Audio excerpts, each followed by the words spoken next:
താണ്ട് ഇത് പച്ച മാങ്ങയാണ്. നാട്ടിൽ നിന്നൊരു കൂട്ടുകാരൻ വന്നപ്പം വീട്ടിൽ നിന്ന് അമ്മ കൊടുത്തു വിട്ടതാണ്, അമ്മ അച്ഛനും കൂടി. അവിടെ അവൻ്റെ അതിനകത്ത് എനിക്ക് തരാനൊക്കെ ഉണ്ട്. കാരണം ഇതിനകത്ത്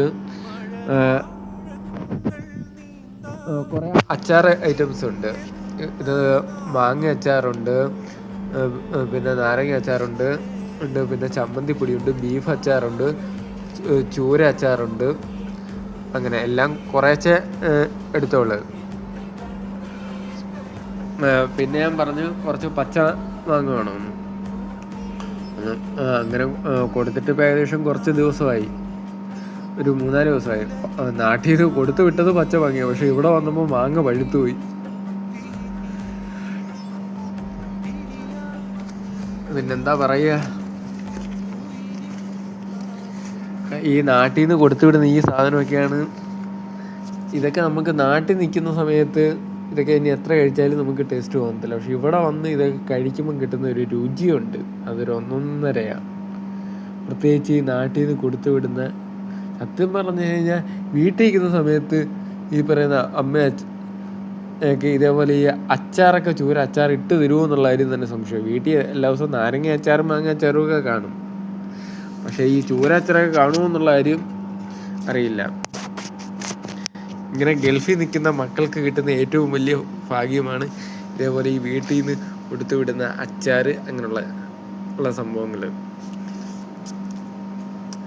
ഞാൻ വീട്ടിൽ അമ്മയോട് പറഞ്ഞു അധികം സാധനങ്ങളൊന്നും വേണ്ട, കാരണം അവനൊരു 5 കിലോയ്ക്കകത്തെ കൊണ്ടുവരാൻ പറ്റുമെന്ന്. 5 കിലോ എന്നുള്ള ഞാൻ പറഞ്ഞത് അവനൊരു 3 കിലോയ്ക്കകത്തുള്ള സാധനം കൊണ്ടുവരാൻ പറ്റും. അതുകൊണ്ട് എല്ലാം 1/2 കിലോ വെച്ചെടുക്കാൻ. എന്നിട്ട് തന്നെ ഇപ്പോൾ ഏകദേശം ഒരു 5.25 കിലോ സാധനം കൊടുത്തിട്ട്, ഇത് കൂടാതെ കുറച്ച് സാധനങ്ങളും കൂടി ഉണ്ടായിരുന്നു. ഇപ്പം ഇതൊക്കെ ഒരു ദിവസം കൊണ്ട് തന്നെ തീരും, അത് വേറെ സത്യം. 1-2 ദിവസം വരെ. കാരണം പിന്നെ ഇപ്പോൾ ഓണം അടുത്ത് വരുവാണ്. ഇനിയിപ്പോൾ ഒരു ഓണം ബുധനാഴ്ചയല്ല, ഇന്നിപ്പോൾ വ്യാഴാഴ്ച രാത്രിയിലാണ്. അപ്പോൾ ഓണത്തിനുള്ള നമ്മുടെ സെലിബ്രേഷൻ്റെ ഈ ഒരു സാധനങ്ങളൊക്കെ സത്യം പറഞ്ഞ് ഇതൊക്കെ കിട്ടുമ്പോൾ ഒരു സന്തോഷമാണ്. അത് നമുക്ക് മാത്രമല്ല, കാരണം നമ്മുടെ റൂമിനകത്തുള്ള എല്ലാവർക്കും.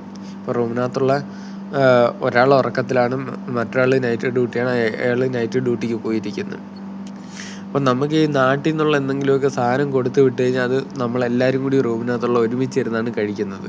ഇവിടെ എന്തു പറയുന്നത്, ഇത് നിൻ്റെ ഇല്ലെങ്കിൽ മറ്റവൻ്റെ അങ്ങനെയൊന്നുമില്ല. ഇത് വീട്ടിൽ നിന്ന് കൊടുത്ത് വിടുമ്പം മാത്രമേ ഇത് നമ്മുടെ ഉള്ളൂ. കാരണം ഇവിടെ എത്തിക്കഴിഞ്ഞാൽ ഈ സാധനങ്ങൾ എന്തു പറയുന്നത്, റൂമിനകത്തുള്ള എത്ര പേരുണ്ടോ, 3 പേരെങ്കിൽ 3 പേര്, 4 പേരുണ്ടെങ്കിൽ 4 പേര്, പിന്നെ അവരെല്ലാം കൂടി ഒരുമിച്ചിരുന്ന